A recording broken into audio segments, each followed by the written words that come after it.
My goodness. Last floor video on YouTube. All new content from here on out is going to be on PeerTube. Go to spectra.video, start making accounts. August 13th, save the date.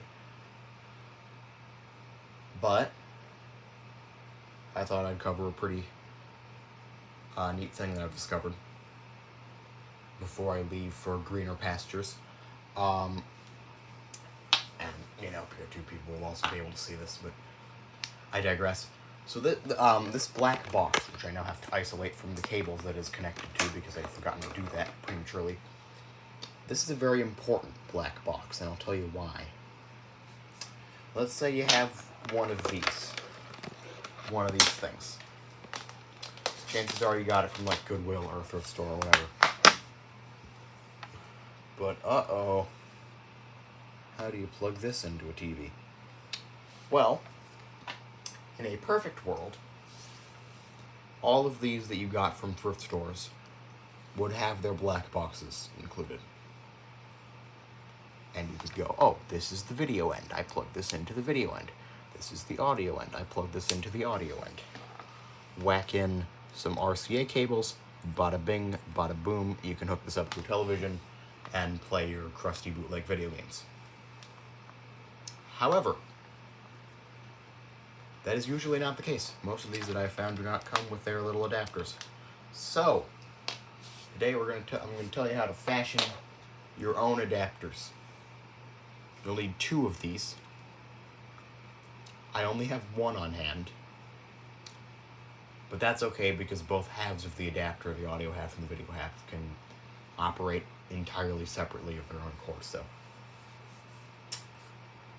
we're just going to reuse the same one for both adapters. But you need 2 of these. You need... Hang on a sec. I've tangled everything up. This is why we can't have nice things. Okay, hang on. So you need one of these, where it's got 3.5mm audio jack on one end and RCA on the other end. Did I mention you need 2 of these? You need 2 of these. 3.5mm one end, 3.5mm on the other end. We're going to get this specific unit out of the way. And we're going to do this with another unit. Just because I have another unit on hand and I may as well use it. Look at this, it's identical except for it isn't. It's slight differences. Same plugs on the end though. So, the audio part is easy.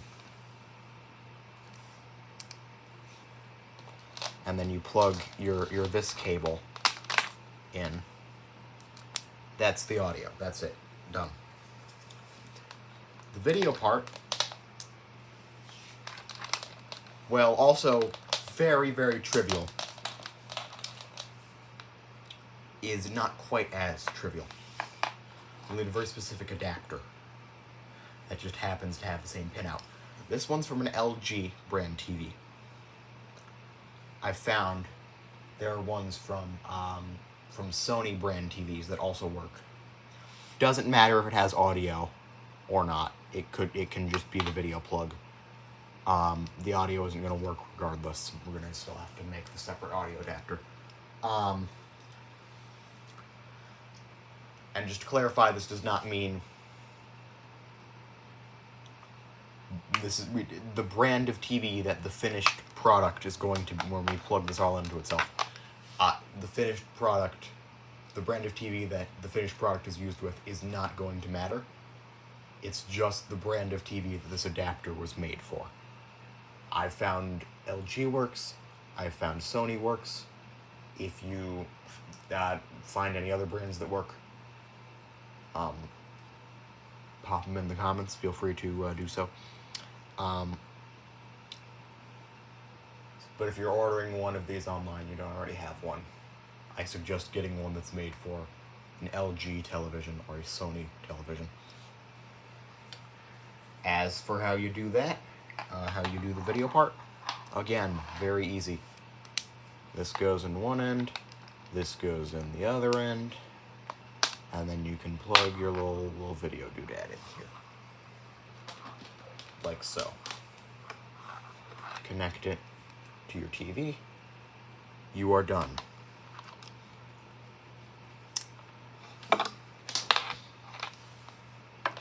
So now a little about these consoles, because I'm sure there are some prospective eBay sellers watching this who just, you know, came here because they didn't know how to connect their consoles to a TV so they can test them. I'll put a couple on screen while I monologue. These are made, and just to verify, same plug. So I wasn't doing anything weird with bringing the other one on screen. These are made by Jungle Tech, aka Jungle Soft, aka Jungle Tack. They went under like 7 bajillion different names. They use a UMC chip, which is an enhanced version of the original Nintendo Entertainment System. A couple of features. They are bootleg consoles. Doesn't mean that they're worthless. Also doesn't mean that you should be charging 7 bajillion dollars for them. These are common as dirt. $10 or under is a price that I would pay for them. Basically just how much you found them at the thrift store for. And about the why do these have the weird plugs? Well, back in the day, if you were a company and you were making something, you could call up Jungle Tech and you could say, hey, I want one of your video game consoles, but I want it to have this logo on it, or I want it to be bundled in this packaging, or I want it to have this specific set of games out of the available list. And they would charge you for that, and then they'd make you one. So a lot of companies, they're making in-car entertainment systems, basically like little DVD players that you strap to the back of your car seat, and you know, you could have something to do while you're on the road trip. Commissioned these from Jungle Tech. And those car DVD player doodads had special weird plugs, which really is just RCA, but it's being transmitted over audio looking jacks. It's weird. I don't understand it either. And then, you know, these would either come with the in-car entertainment systems. These would like be advertised as accessories to the in-car entertainment systems. This one's Polaroid branded. Doesn't say it anywhere on the console itself, but it is. So it's presumably meant for use with Polaroid car entertainment systems. As for why these then all use the same weird jack to connect to the weird in-car entertainment systems, and they're all compatible with the same adapters, I suspect that it was a very similar situation with the DVD players themselves, where it was just one company making all of them and then a bunch of different companies slapping their names on. There were versions that were made with proper AV plugs on the end. This one is RCA branded, allegedly. And proper RCA cables on the end. This technically has quote-unquote stereo audio. It's one mono audio channel being sent through both plugs. Which is why this little box here only adapts it to mono, and my DIY adapter solution adapts it to stereo. Technically, this is stereo audio. This is standard. You could like plug this into your like boombox or whatever and hear the dulcet tones of these things. So that's why we can just use one of these standard cables. The other one is a bit weird, and that's why we have to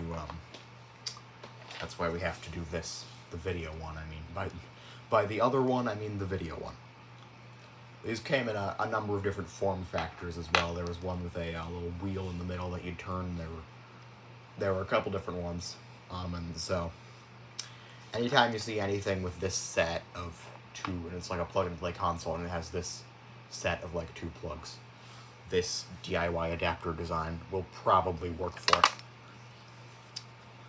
So there you go. That's how you do that. Thank you for watching. And just a heads up, remember, all future content is on PeerTube. Go to spectra.video, register an account there right now, so you can comment and like on all my stuff. I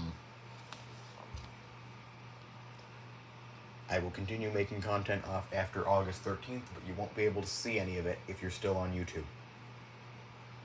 So, get going. Go, go, go. Start filling in that registration form.